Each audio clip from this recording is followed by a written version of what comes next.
દાહોદના સિંગવડ તાલુકાના મછીલાઈ ગ્રુપ ગ્રામ પંચાયત દ્વારા કરોડોના કૌભાંડના આક્ષેપ બાદ તપાસનો ધમધમાટ જોવા મળ્યો. સિંગવડ તાલુકા વિકાસ અધિકારીએ પસાયતા ફળિયામાં સ્થળ પર પહોંચી તપાસ કરી. મછીલાઈ ગ્રુપ ગ્રામ પંચાયતમાં hand pump, mini pipeline, CC road, જાહેર શૌચાલય, બોર, મોટર, ગટર યોજના સહિતના કામો સરકારની વેબસાઇટ પર પૂર્ણ બતાવવામાં આવ્યા છે. આંગણવાડી વર્કર અને MGVCLના કર્મચારી, પ્રાથમિક શાળાના વિદ્યાર્થીઓ, મરણ ગયેલ લોકોના નામે પણ જોબ કાર્ડ બનાવી કૌભાંડ આચર્યું. 14 વર્ષ પહેલા મરણ પામેલા વ્યક્તિના નામે પણ જોબ કાર્ડ બનાવી કૌભાંડ આચર્યું હોવાનો આક્ષેપ છે.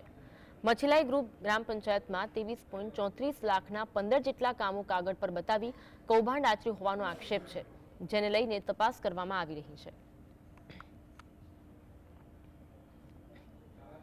ગામના નાગરિક તરીકે તમામ જગ્યાએ કામ થઈ ગયેલ છે. ખુમન બાદરના ઘર પાસે RCC રસ્તાનું કામ છે, એ પણ થઈ ગયેલ છે. એટલે આ વસ્તુ તદ્દનતર ખોટી છે. અને એવું પણ આવ્યું છે કે જે જોબ કાર્ડ છે એના દુરુપયોગ થયા છે, જે લોકો મરણ પામેલ છે એમના નામે પણ કામ થયું છે, એનું ઉચાપત થઈ છે. એ વસ્તુ કોઈ જ નથી. જે છે એનું ચાલે છે અને રેગ્યુલરી છે, એ વસ્તુ પણ તદ્દનતર